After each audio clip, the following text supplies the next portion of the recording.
রাধে রাধে বন্ধুরা। তো আজকে রিডিং হচ্ছে 2024 যেতে যেতে আপনাকে কী দিয়ে যাচ্ছে। তো আমি 3টে কার্ড পিক করছি। আশা করি সবাই সুস্থ আছেন, ভালো আছেন। ভিডিওটা ভালো লাগলে অবশ্যই একটা লাইক কমেন্ট শেয়ার করবেন। তো চলুন দেখে নিই কী আছে। দ্য চ্যারিয়ট, 3 অফ সর্ডস আর দ্য ফুলের কার্ড। তো দ্য ফুল হচ্ছে রাহুর কার্ড। যে কোনো জিনিসের জন্য এক্সাইটমেন্ট দেখাবেন না, কোনো কিছু ভালো হলে সেটা কাউকে জানাবেন না, কারণ নজর লাগার সম্ভাবনা আছে, বাধা আসতে পারে।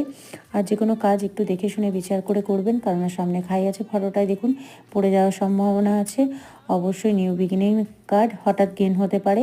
3 অফ সর্ডস, হেলথের প্রবলেম হতে পারে আপনার, বিশেষ করে হার্টের প্রবলেম হতে পারে। আর একটু এক্সারসাইজ করুন, আর ডাক্তারকে অবশ্যই দেখাবেন। হেলথের দিকে নজর নিন, বিশেষ করে খাওয়া দাওয়ার দিকে আপনি ধ্যান দিন, কারণ হেলথের একটু প্রবলেম হতে পারে। দ্য চ্যারিয়ট, অবশ্যই এটা কেতুর কার্ড। আপনার মধ্যে ব্যালেন্স আসবে, ভালো মন্দ বিচার করতে পারবেন, অবশ্যই নিজের ক্ষমতায় প্রপার্টি করতে পারবেন, শিবের আরাধনা